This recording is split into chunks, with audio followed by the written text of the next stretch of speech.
Ladies and gentlemen, welcome to the first show of 2018 here on the WSE Lounge. Before I bring my guest on, I want to let everybody know that the sponsors of this show, Sonia Satra of Motosize, A Fit Mind, A Fit Body, and you can check them out at www.motosize.com. Also, the Stro, the Maestro of Professional Wrestling, hosts a weekly show, a podcast called WCW Retro on VOC Nation, Wednesday nights at 9 p.m. Eastern Standard Time.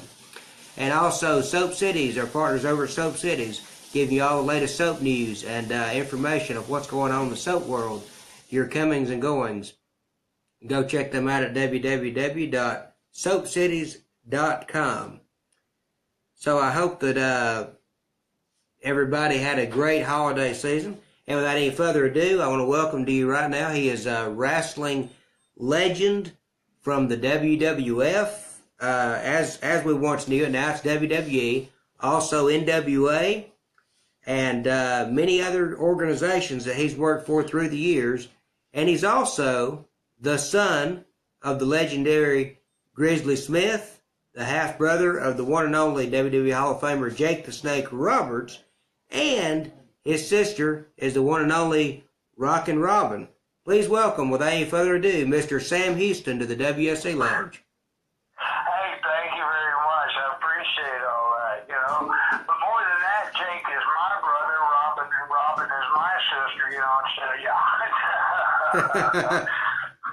No, but they're great athletes in their own right. No, they both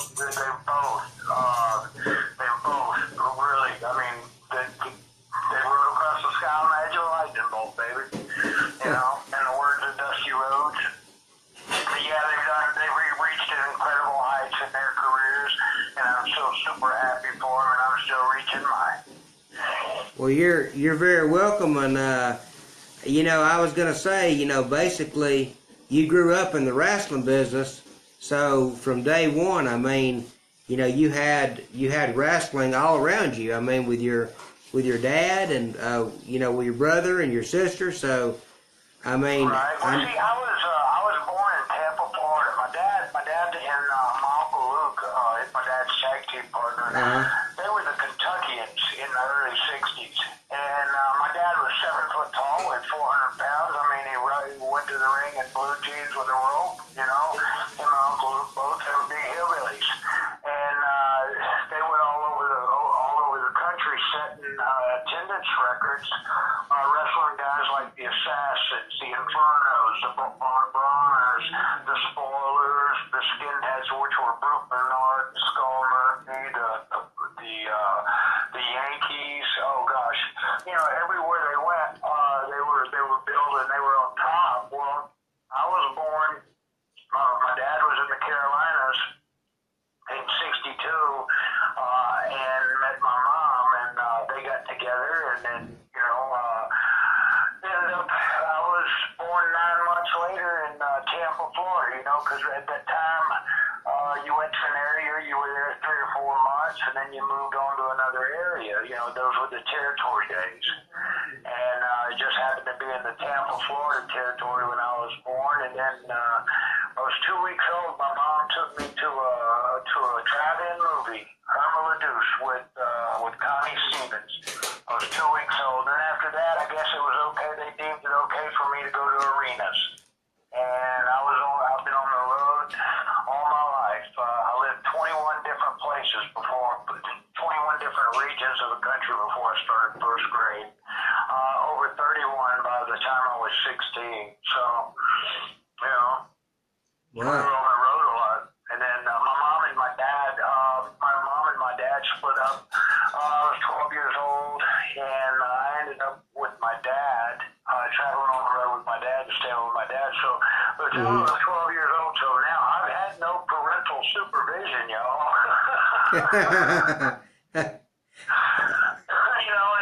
Look, I got to tell you, I've been on a life's journey, like one you'd never believe. I died when I was 17 years old. I had my tonsils out. The doctor messed up. The anesthesiologist messed up. I was gone for 2 minutes. minutes, and then when they revived me, I was in a coma for 2 weeks. Wow. From 230 pounds to 128 pounds. I didn't eat food until from April the 2nd to August the 14th that year.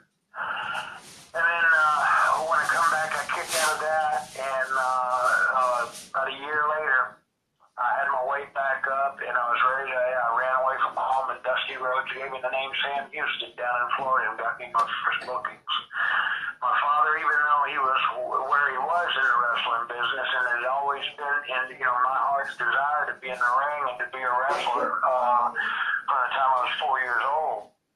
When I was starting in second grade, I got into a wrestling camp with the high school in Baton Rouge had over the summer, and I fell in love with amateur wrestling. And I got to work out with the high school guys, even though I was a second grader, because the coach there saw the value in having me being able to work out with the high school guys, because I could bring guys like Herb Calvert, Jim Shields, Mark Cotton, this one and that one, and collegiate champions. I could bring Brad Rangans. I could bring all kinds of guys. So for the wrestling coach at high school, it was a whole lot better. It was you could bring more knowledge to the table. Uh-huh. And he appreciated being able to do that. Well, when I was 17, I had my tonsils taken out, and when that happened, I lost all the weight. My dad changed his mind about me getting into the wrestling business. So I ran away from home, and Dusty Rhodes gave me the name Sam Houston, and I did it all on my own. I wouldn't come back to Mid-South or UWF until I was a main eventer in the NWA first. And that's what I did. I guaranteed my spot in the National Wrestling Alliance and everything. I was a main eventer there. And I didn't come home to Louisiana, the Mid-South or the UWF area, until I was a main eventer for the National Wrestling Alliance. So that way everybody would know when I got here that I earned my position. It wasn't just given to me. Well, most definitely, that's an incredible journey you've been on. And at this time, my guest co-host today, Justin, welcome to the WSE Lounge. Hey, Brian, thanks for having me, man. You're welcome. How you doing, Justin? I'm doing pretty good. Good. So, go ahead, Justin. Now, as you were saying, you basically busted your butt to get into the wrestling business. Now, what were some keys to help you success during your career as you were on the road? Excuse me, I missed that last part. What did you say? What were some key roles that played a role on your career as you were on the road that kept your career up and running? Well, I think it's more just moves. I think it's the attitude that I had. I think it was the fact that I went out there every night, gave it my all. A lot of guys get out in the ring and they sort of, I guess, go through the motions. They might be technically sound and everything else like that, but you can see they're not reaching for it. They're not reaching with everything they got. They're not trying to give the people all they wanted to. When I first started wrestling, man, I gave it everything I had every night. In 1991, I got paralyzed. I was wrestling a one-man gang in Roanoke, Virginia. When that match was over, I had a ruptured disc in my neck. I woke up the next morning, I was paralyzed on the left side of my body. I didn't walk well again for 9 months. I got fired from WCW because I couldn't perform. That letter was signed by my father and Magnum TA. A doctor out in California worked on me every day for almost 9 months. He got me back on my feet. Then I was in Los Angeles and the Northridge earthquake hit. I injured myself getting my neighbors out of their homes. And I was down for another 6 months. And then the Dr. Schaffner got me back on my feet again. This time I went to Atlanta to visit my dad, and he had to have an emergency surgery when I got there. And when I was carrying my dad out of the hospital, the staph infection had set in and the whole 9 yards. And he was much sicker than what he thought.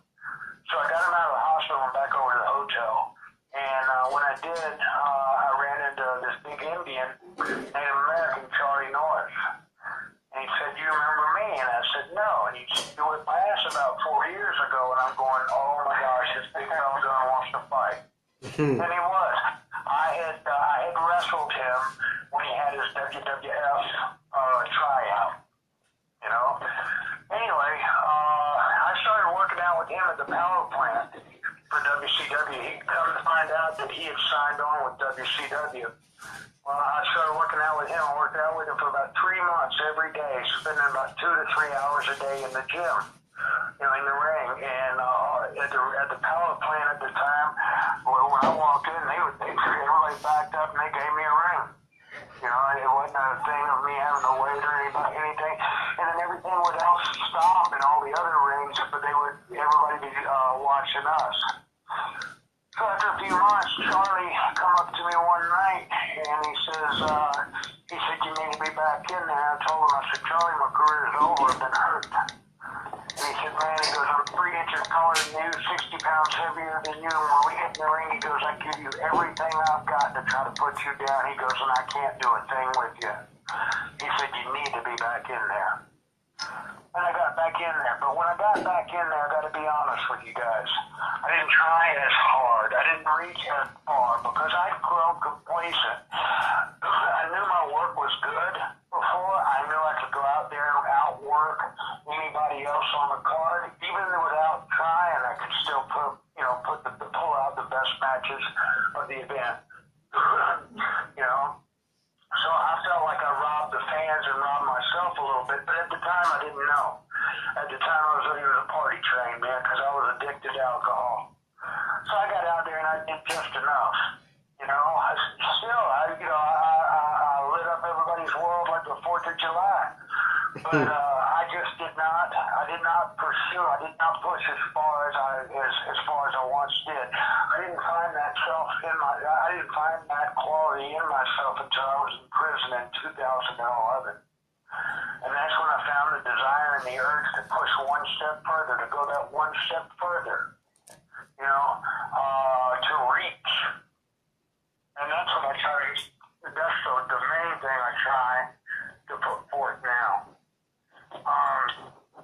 When I get in the ring now, I give everything I got. I'm 54 years old. Check this out. I'm ranked number 79 in the world as far as independence. Wow. That's in PWI magazine. Number 79 in the world. A 54-year-old man. I know in my heyday I was ranked number 7. I got all the way to number 3 one time. For about 2 months. Wow. And that was all. I was number 7 for like 8 or 9 months. It was great, Now I know. Way back then, that was 30 years ago. I was ranked number 3 or number 7, and then find out 30 years later, I'm still in the top 100. I'm ranked number 79. That is amazing. That is. That speaks volumes. Okay, when I got out of prison, I did 5 years in prison for DWI. Okay, I never had a third offense DWI, but they got me on a 4th offense, which pushed me right up in there. I served 5 years in prison, so in maximum security, and I worked my way out. But whenever I got out of prison, I hadn't stepped foot in the ring in 7 years.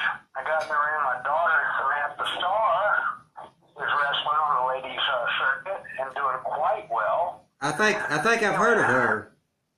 Yes, I got in the ring with her, and I wanted to work out with her, make sure she had it, And you know what? My kids got it. Anyway, I was in there, and I did a standing backflip. I did a backflip and landed on my feet. And boy, I was smiling big time, and I was praising God for letting Dad land like Fonzie.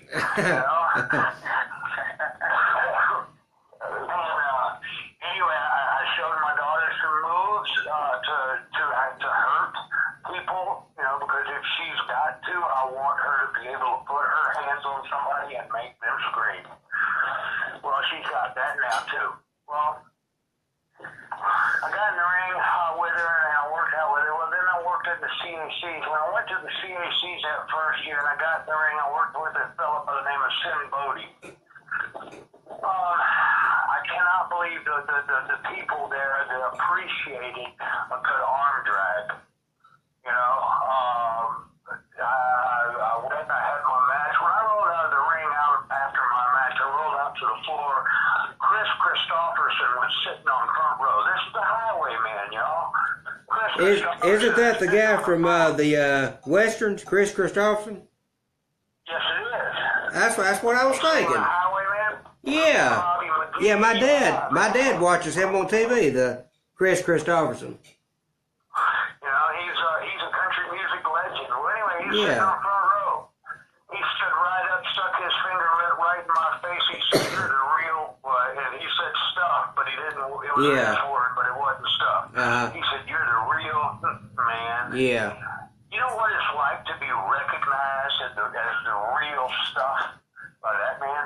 That's amazing. That's like a world title in itself.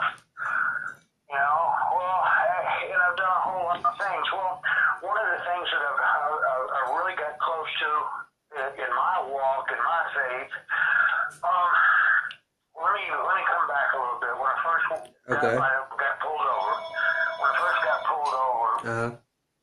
for an improper lane change, and they smelled alcohol, you know, they took me in, and I bonded out, and I checked into a 2-year-long rehab. I was there three months to the day, and then I went to court to pay a ticket for an improper lane change because they didn't have probable cause to hit me with the DWI. It would have been a third offense DWI. I went to court to pay the ticket, and they dropped the improper lane change and hit me with fourth offense DWI. I told the district attorney, I said, I've never had a third offense. He said, if I have to redo the paperwork, he goes, I'm going to hit you with the Habitual Offender Act. He goes, and you'll never step outside the prison gates again. Wow. He said, you sign off on this fourth offense. He goes, we're going to give you a 10-year sentence. He said, you'll serve half of it. He said, or, because if you try to fight it in court, we're going to give you 30 years flat. So then they take me back and they put me on Murderer's Row. I was on a hallway with 39 of the worst human beings that you could possibly think about being locked up with. An old black man come up to me, he says, my name's Matthews. He goes, I just killed 3 white women. What'd you do? I said, I stood there, looked at him, and I said, improper lane change. You know? I'm in maximum security for an improper lane change. So anyway, 2 nights. On the second night, bro, I gotta tell you, I took my bed sheet off. I couldn't live like that. I took my razor blade, I slit my sheet, I braided the sheet together, I made 2 nooses. I ran the sheet through the bars, put both nooses over my head. I said, God, only you can stop this now. And I jumped. When my feet hit the floor, I hit so hard, it bruised my feet were bruised for a couple of months. I don't know if it was the power of the Holy Spirit breaking. I don't know what it was, but those nooses broke. They didn't tear and they didn't rip. Man. They broke. That night I promised God and I promised myself I'd never try to hurt myself again. 5 days later, they came and they chained me up, they shackled me up, they carried me to the chaplain's office. He said, your mom died, you can make a phone call. I called home, talked to my sister for a moment. We made arrangements for me to be able to attend my mom's service that Sunday. I went back to my cell that day, so I dropped to my knees that day and I promised I wouldn't drink again. That's been over 8 years ago, you know, and both of those promises, I can say, I've kept. That's wonderful. You know, you reminded me when you were talking about that, and I'm sure you've heard this story before. One of the past guests here on the WSE Lounge, Mr. Mark Merrow, you know, he goes around the world talking to kids about bullying and stuff, and tells the magnificent story about how, you know, for so long in life, his mom tried to get his attention and stuff, and he would always say, you know, leave me alone, you know, I got stuff to do and stuff. Yeah. And then he was over in Japan and got a call that his mom had passed, and then he, you know, told his mom, but she was so sorry and stuff, and he's the #1 requested speaker to speak in schools in the world now about bullying and suicide and everything. I hope to follow along in his footsteps because I have a valuable message I want to get to people too. You know, and it's all about God. It's all about God in your life. Of course. You know, it's all about being able to recognize the blessings that are being bestowed upon us each and every day. You know, I hear so much, there's so many different people, but then I see somebody like a lady I helped rescue, or we got together a couple of years ago. I was on my way to WrestleMania in Dallas, and the Red River breached. The Red River levee had breached, and the first night I was with emergency services getting people out of their homes. You know, the water was like 15, 16 foot high in that basin. You know, and the houses were on 9 and 10 foot stilts and everything else, but it's still 4 feet on the inside of their house, even up on the stilts. Well, anyway, I befriended, I helped out a friend of mine, a lady I met, Teresa Lanier Massey. And now she's a double amputee cancer survivor. She lives alone. Her house is on 9 foot stilts. I'm trying to raise money. And let me go ahead and plug this out there too. Okay. She's a double amputee cancer survivor. If your listeners will go to Sam Houston, God's Got a Hold on Me page, and you'll be able to see Teresa. And we need to build her a ramp.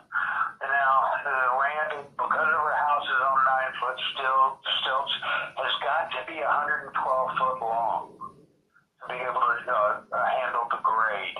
Now she's got room to do this. It'll go back, and for the ramp, we'll just have to go back and forth about 4 times.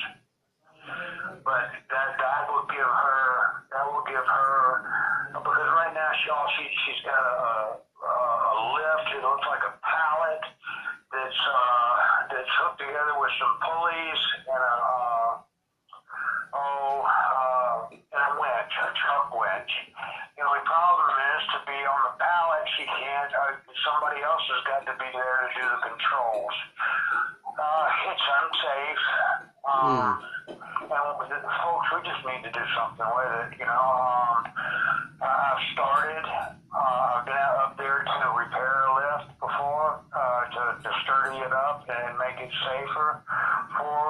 It is safer than it was. It still doesn't meet any requirement needs. I mean, in an emergency, get her up and get her down.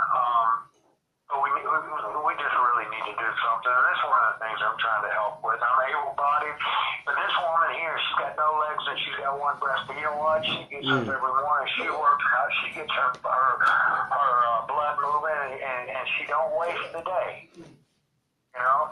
Yeah. If we can get more and more people out there that want to get out there and do something and be something with their life, instead of just sitting there and wallowing in self-pity, and anguish. You know, these are tools the enemy uses on you. The enemy he wants you. The devil wants you in despair. He wants you in need. You know, he because then you start questioning, complaining, griping. You know, and then, where does that put you? It doesn't put you in the right frame of mind that you need to do it to be in. That's true. That's true. You know, I tell you what, when I woke up this morning, even though it snowed and froze over here in South Louisiana, when that sun come up and started melting everything, boy, you know what? A new day is dawning. We're not down. We ain't out. Yeah, that's true. We can do. Hey, Mr. Sam Houston. Yes, sir. I remember I was like in your same footsteps about 2 years ago. I got that phone call from my brother, and he was like, yeah, Justin, dad died. That set me into like a downward spiral, but it had never set me to drugs or alcohol. It set me to a thing where I was like, I need to go out and go do something. And what got me out of the house and I go spend time with friends and all was wrestling. I go to the events, meeting Stro, meeting Brian, and it was like a therapy. And, yeah. Hey, can I tell you something? You said that was two years ago you lost your dad? 2 years ago. Well, can I tell you something? Maybe I'm the first one to tell you this or not. I don't know if I am or not, but let me tell you this, that way I can bring you a little joy. You lost your dad 2 years ago. You will see him again, my brother. You will see him again. If you're a child of God, you will see your father again. So, that's a part that I want to get across to everybody. We will see our loved ones again. We will be with them again in the kingdom of heaven. We're going to be separated for a little bit, a little while on this earth. And the time on this earth is nothing.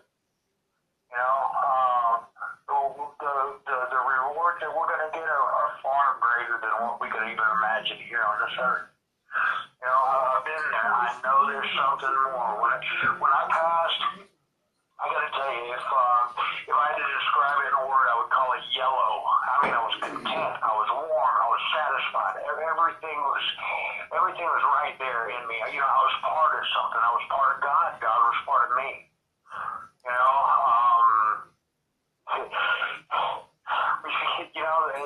The Bible says rejoice when somebody passes, and we need to, because they've gone on to a much greater reward. And we shouldn't. I know we're sad, and we're sad because of our own loss is why we're sad. But we need to rejoice, and we need to emulate that person. Back in my drinking days, boy, I used to, when a friend or a buddy or whatever passed, you always saluted with that one drink. Well, I don't do that anymore because they'll drink. But I do salute with the memory of my friends, and I do hold them up. I hold them up to the Lord in prayer. And that's one of the best things that we can do for our brothers and sisters now. We can hold them up in prayer. Yeah, I want to tell you a little bit of a story, Sam. I've told this to, I think, one or two other guests I've had on the show before when they've given their testimony or, talked about God and everything. A couple years ago, I lost my brother. It's been 7 years. He passed away in 2010, and last Christmas that in 2009 that I got to spend with my brother. The Lord came to me and he said, Brian, he said, I want you to go out and buy your brother a Bible with his name initialed on it. And I thought, are you sure? Because at the time, my brother wasn't in church, and he cussed and stuff, and he wasn't in church, and he wasn't right, and so I asked the Lord if he was sure, and then the Lord let me know, that, he was sure, that's what he wanted me to do. So I went out and bought my brother a Bible, and his name engraved on it, and my brother had never read his Bible much at all. And then the next thing I know, I bought him the Bible. It was amazing what the Lord did, Sam. My brother started reading his Bible every night. He started watching Joel Osteen. He told us that he got saved. We saw a change in him, that he had gotten saved. He was going around to strangers at hospitals and nursing homes and telling people about God and, telling them how they could be saved. And he kept telling us that he couldn't wait to meet the Lord. And then it was November of 2010, only 6 days after his birthday, that he passed away. And it's still unreal, and it's still hard to this day. But it gives me a little bit of peace to know that I did what God led me to do. On buying my brother that Bible, and my brother finding Jesus, because I know that if I wouldn't have did what God told me to do, I don't know what would have happened. Yeah, hey, isn't it great that, God's got a perfect plan, and we can't always see it, but if we listen, and then we plant the seed. You planted the seed with buying that Bible, and look how that seed flourished. That's right. And that seed that you planted, man, I got to tell you this is the most beautiful thing. You saved your brother's soul. That's the most beautiful thing in the world. You know that? Yep. That's exactly right. That's awesome, my brother. That's far greater than anything we'll ever do in the ring. Or, I've been on the top of the mountain as far as I've been in the ring with everybody that is anybody, all the greats of the profession. Mr. Perfect, Eddie Gilbert, Ric Flair, Tully Blanchard, Arn Anderson, Crusher Khrushchev, Barry Darsow, Black Bart, Ron Bass. I've been in there, Abdullah the Butcher. I've been in there with Sting, Rick Steiner, Dr. Death, Steve Williams, the Freebirds. I've been in the ring with everybody. If I hadn't run them, I've had some of them as my tag team partners, the Von Erichs, the list goes on and on. I can't ever say, it's hard for me to ever say, hey, what was the best match of your career? Because there's been so many great ones that stand out in my career. One of the greatest things I've ever had happen to me was Barry Darsow came up to me in Vegas, and he said, Sam, he goes, all of the greatest matches in my career were against you. Black Bart saying, Sam, the best person I've ever stepped foot in the ring with has been you. Eddie Gilbert's telling me that I've had the best match of his career, or Mr. Perfect, Kurt Hennig, telling me that the third greatest match of his career was against me. The first one was Bret Hart, the second one was Nick Bockwinkel, and the third one was with me. Wow. That says a lot. That is incredible. And Freddie Colley, a fan, he just joined the chat. And Freddie, if you got a question for Sam Houston, please ask, and I'll be glad to ask him your question. I want to ask you real quick, Sam. I know that your home was destroyed by Hurricane Katrina when Hurricane Katrina came through. I know that had to be a terrible experience. Oh, it was, but it's kind of like I've lost my stuff. I don't know how many times. In 1978, a tornado hit our house in Bossier City and destroyed everything. That was in 78. In 79, my sister was kidnapped and killed. Oh, goodness. Then after that, then I flatlined. But then the other natural disasters were Hurricane Hugo in the Carolinas. That was a rough one. I didn't lose everything there. But my family, my grandmother did, my grandfather did. Then when, I lost everything again in the Northridge earthquake. Everything that I owned in that. Then I lost everything in Katrina. But it's only property, y'all. It can be replaced, but a person can't, And through Walmart and this one and that one and the other one, I mean, you can get pictures redone and everything else like that. So, and then Nicola, baby doll, my ex-wife, I mean, she was wonderful about giving me pictures of my kids and everything. So I've got albums of my children. The important things.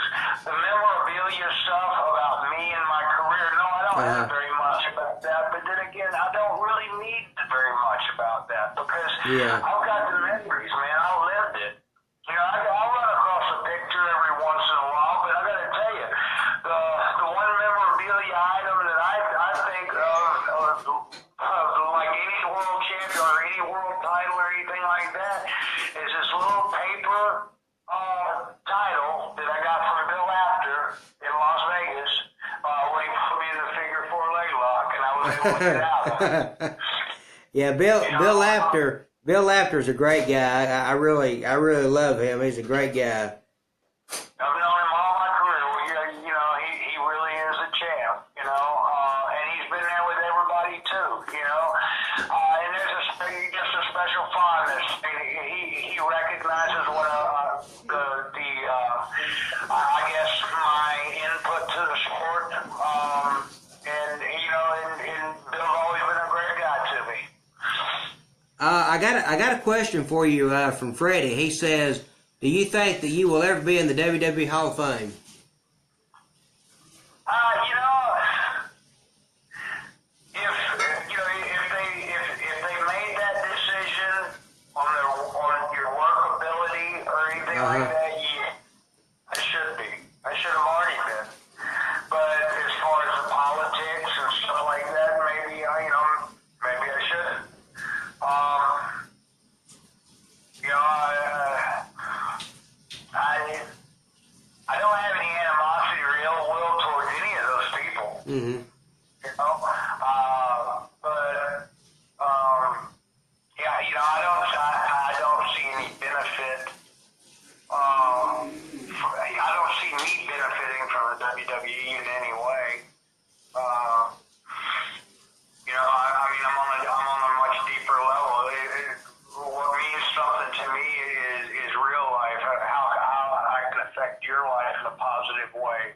Not be a cardboard cutout of some superhero or something that's somebody else's idea. Yeah. You know, the difference between me, whenever I got on TV and I said something, I was speaking from my heart. You can't do that nowadays. You got to say whatever the scriptwriter told you to tell you. You're a paid actor. You don't have any feelings no more. You don't have a voice. I remember when Jim Crockett started giving Baby Doll interviews. She'd go out and she would read letters, you know, that the fans had written to her and stuff, and she would try to, you know, and she took a personal interest in that, you know, and it wasn't fabricated. You know, it was real. And that's what the wrestling profession is missing nowadays, man. You've got incredible athletes with so much influence and so much they could say, but instead they're having to be corporate, blah, blah, blah, we can't offend this one, we can't offend this one, we can't have this view or that view or what have you. Yeah, I mean, it's like sheep. You're just corralling people. You know, I'd much rather be believable.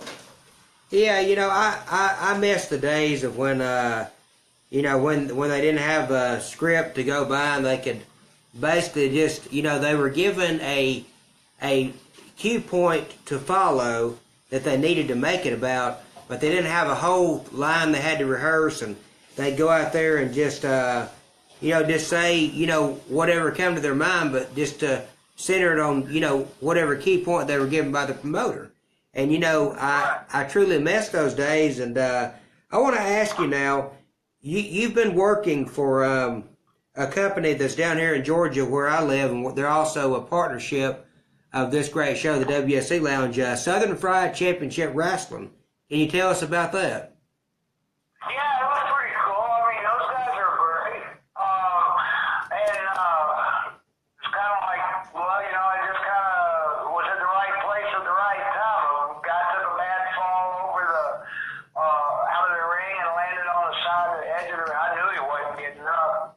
And I hollered at some boys to come help him, and nobody really knew who it was or anything. I was just there with my buddy Jamie Morris. They let me sign autographs, and the wrestlers didn't even know I was there, I guess. Oh. And then I seen this kid hurt, and you know, I hollered back in the back, and a couple of guys come running out to come get him. And then the referee's looking at me like, oh my God, what do I do? I just hollered out, hey, got tagged in the ring, cleaned everybody's clock, got the microphone, said a few things on the microphone, let the people know who I was, Uh-huh. and how proud I was to be there, because I'd asked the fella running the show. I asked him, I said, y'all play the national anthem? That's when everybody was starting to take the knee. Oh, yeah. I said, do y'all play the national anthem? And he said, yes, we do. And I said, I'd like to request it, you know. So when they played the national anthem, you know what made me proud was nobody in that arena, nobody in that building took a knee. That is wonderful. Everybody that possibly could stand up did stand up. That's what everybody should do. You know, and I made it a point to bring that up, because I let the people know that I requested the national anthem. I let them know how proud I was of them for not taking a knee. I let everybody know that I talked to God, that I kneel before the cross, and I stand for the flag and the veterans. That's wonderful. When I started talking like that, and I guess, you know, rambling on the way us old wrestlers every once in a while seem to get to going, you know, I got to going and the people went nuts. And they were getting going with me. And then 2 nights later, promoter in Shelby, North Carolina called me up. He wanted me up there.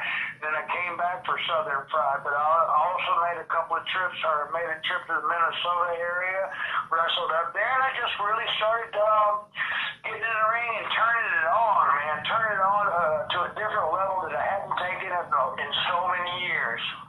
That's why I know I'll never give up again. That's why I know that's not in me. I'm in there. I'm getting out there to get out there and go and give you everything I got. That's awesome. Now we're going to take a quick commercial break, and then we'll be right back with Mr. Sam Houston, legend from WWF and NWA. All right. Hi, this is Eric Bishop, and you're listening to the WSE Lounge. Yes. Hello there, this is Ricky Morton of the Rock and Roll Express, and you're listening to WSE Lounge. This is Bill Buggy on Live on Wolf Express. You're listening to me on WSE Lounge.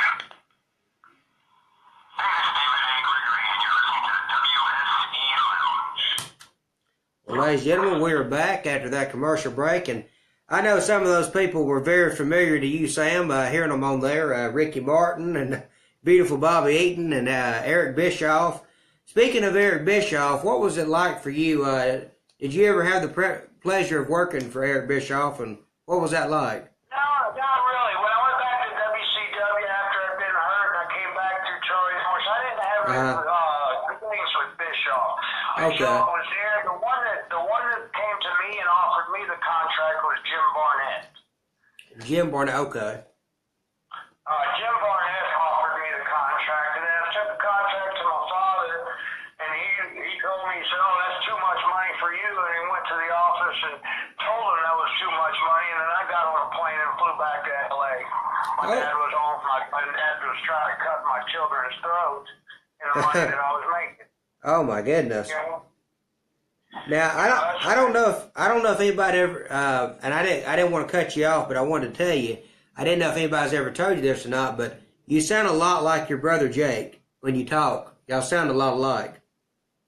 Oh, well, I mean, I'm just thankful that I look better than he does. Well, Justin, do you have any more questions for Sam? Okay, he must not be on the line anymore. I didn't even know he wasn't on the line no more, did you? I didn't even know it. Anyway, what I would like to get people tuned into for me is, if you want to reach my personal Facebook page, it's under Michael Sam Houston. And then also the other pages that are, there's Sam Houston, God's Got a Hold on Me. Okay. There's Sam Houston Fan Nation, which is basically a fan page for my fans, you know, to get on there and they put to share their pictures or what have you. I'll pop on there every once in a while too. There's if you'll type in Sam Houston, My Scars Tell a Story on YouTube, and that'll take you to my YouTube page. And if you would, please subscribe. Once I have 100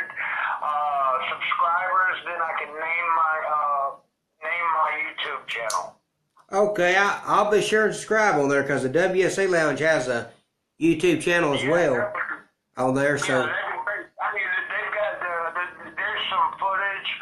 There's some really good stuff on that page on the YouTube. and can you tell me real quick what that? Let me write that down. The foundation for the lady you were talking about with the cancer. Sam Houston, God's got a hold on me. Okay. God's got a hold on me is all one word. GODSGOTAHOLD. Okay. ONME. You have to spell it all with no spaces. Okay. So is it .com or .net or anything or? No, it's just on Facebook. Okay. Sam Houston got a hold on me. Okay. Yeah, I believe that's the one that me and you are connected on. Sam Houston, God's got a hold on me. Right. Yeah. Guys, the lady needs help.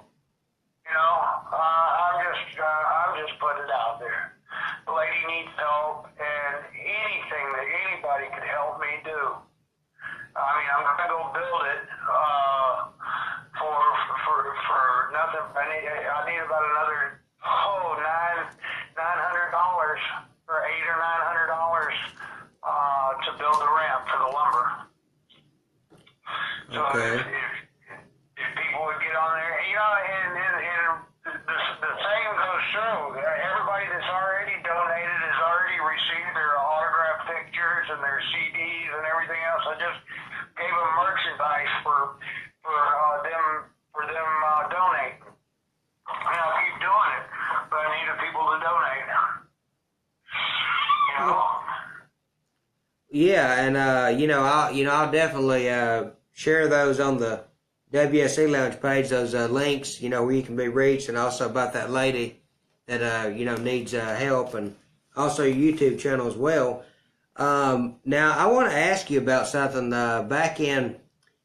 Back on January the 24th of 1988, you made your Royal Rumble. Well, you actually fought in the first ever Royal Rumble, and another Royal Rumble is coming up in 2 weeks, I believe it is, 2 weeks. So, what was it like for you wrestling in the first ever Royal Rumble they ever had? Oh, wow, it was cool. It was a big pay-per-view deal. It was like, I believe it was a free, no, it wasn't, I don't think the first one was a pay-per-view, was it? I think the first one I don't think it was, because I know that Hacksaw Jim Duggan ended up winning, but I don't think it was a pay-per-view though. I believe it was on it was a live television. Yeah. Deal. So I couldn't remember if it was a pay-per-view or not. Because, back then, live TV or pay-per-view, we were always, there was always cameras there, so it was just hard to remember which ones were which. Uh-huh. But I do remember the match, I guess Ron Bass was the one that got me out. But I remember I just got switched from one prison to another one. And they were going to induct Hacksaw Duggan into the Hall of Fame. Now, Jim and I are real good friends. Uh-huh. So I just sat down, and wow, it was great because Monday Night Raw was on this prison. We were allowed to watch Monday Night Raw. And everybody knew who I was at this prison. So I sat there, and I was on, they showed the thing with Duggan on the very first Royal Rumble, and I was on for about, 5 seconds. Boy, that first 3 seconds I was on, I was looking good. That fourth second, man, I was flying across the air. And that fifth second, that's when I had that sudden stop at the end, Yeah. And back then, they didn't have the mats and everything on the floor like what they have now, But, yeah, it was, I tell you what, and when I saw that, it hurt me then just as bad when I hit, hurt just as bad as when I actually hit the day it happened. Wow. It was kind of cool. Yeah, that is. That really is. It's amazing. And Well, here's one that's even better than that. Okay, Okay. This was about last year around this time, maybe another month or so. I was in Florida, and I went to AFA has the WXW wrestling in Mineola, Florida. He's got his training facility. It's a small promotion for his students and everything, and the locals around there. Well, I went over to his training facility because I wanted to watch how they train the guys. And so he let me in the ring, and I was in the ring working out and everything. And there was this young kid. His name was Lance. I got in the ring, and I was working out with him. And I've been in the ring with him for about 10 minutes. Mm-hmm. And then I heard something over the loudspeaker, and then somebody gave me the office. And when they did, I had to sit down on the bottom turnbuckle. So I just sat there, and they said, "Hey, what's wrong?" And I said, "It just dawned on me." I said, "Appa, I've wrestled 3 generations of your family." Oh my goodness. Yeah, I wrestled with Appa and Sika, then I wrestled with Samu and all them guys. Then I wrestled Tonga, Haku, all those guys. Oh wow. Yeah, and then I wrestled with Appa's grandson, Samu's son. 3 generations of that family I've been in the ring with. Wow. That is incredible. And they're also related to The Rock, right? Right, yeah. Yeah. And what's really cool with all that is, that when I go to wrestle at the CACs in Vegas or wherever, and somebody like Brian Blair or Paul Orndorff or Greg Valentine or this one or that one, they come up and they go, "My God, you haven't missed a step." I had a guy tell me, he said, "You're better now than you were 30 years ago." And I told him, I said, "Well, I bring a little bit different edge to the table now." And he said, "Yeah, what's that?" And I said, "Well, it's easier to turn that primal gear on." You know what? I gotta say something to you real quick before you continue. You were talking about you hadn't missed a step. I would like for you to wrestle at an indie show and team up with the Rock and Roll Express, because those 2 guys have not missed a step either, and they're just as good as they were back in the 80s. I know. Yeah, I'd love to. Me, Ricky, and Robert used to do 6-mans a lot. Yeah. Back in the Carolinas, we did quite a few 6-mans. Me and the Rock and Roll Express. I love. Me and Robert tagged up quite a bit. Me and Ricky never have. And that's one of the ones I'd like to get in there. I'd like to tag up and do some more 6-mans with both of them. Yeah, they're really good, and and that's so awesome that you haven't missed a step either, and just y'all 3 together, that'd be great. Yeah, that would be. But anyway, well, guys, hey man, I'm gonna have to get off of here right Okay. now. I really hope the rest of your show goes great. I want to thank you very much for the opportunity for me to get on here, and I want to thank you for allowing me the time and opportunities to get the word out there from Miss Massey with Teresa. Oh, you're really does help. You're very welcome, sir. And folks, if you'll go to the link and you click on it, I don't care what you can give, but I'll get you some autographed pictures out. I'll do whatever, I can. We need to help this lady. I mean, and this is something, it just needs to be done, I want to thank you beforehand.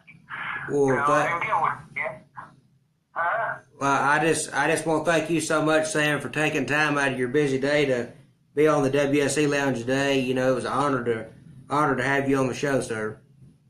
Well, look for me some more, because I'm gonna be out there, guys, and I don't have a problem getting helping anybody out or talking or anything like that.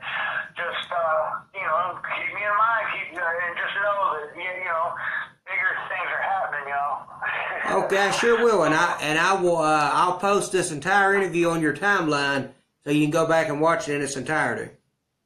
All right, thank you, guys. Okay. I'll talk to you soon. Okay, you too. Take care. God bless.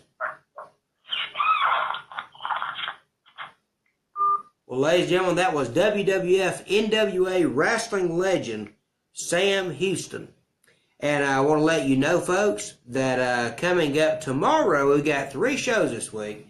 That was one. But coming up tomorrow at 4 p.m. Eastern Standard Time, the host of Comic-Con Stars, Dr. John, and wrestling legend Boogie Woogie Man, Jimmy Valiant's manager, not the Boogie Man, but Jimmy Valiant's manager, the Nightmare, will be joining Dr. John of Comic-Con Stars, and they'll be here live tomorrow at 4 p.m. Eastern Standard Time, and I hope that you'll tune in for that. And I also want to let you know from my publicist that Friday, this coming Friday, there's another show, but I'll be announcing that at the end of tomorrow's show.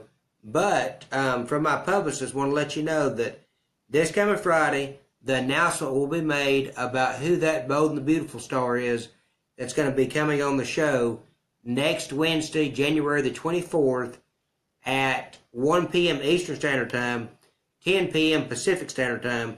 And do not forget that next Thursday, the following day after the Bold and the Beautiful star is on the show, next Thursday, my publicist will be making the announcement about who my new co-host is and how things are really going to change for the better here on the WSE Lounge. And as always, I'm going to let Hudson West close us out here on the WSE Lounge. And if you're cold out there, please stay warm, because it's snowing out. It snowed earlier outside. It is cold. So I'm going to let Hudson West close us out, folks. And thanks so much for tuning into the WSE Lounge. See you again tomorrow.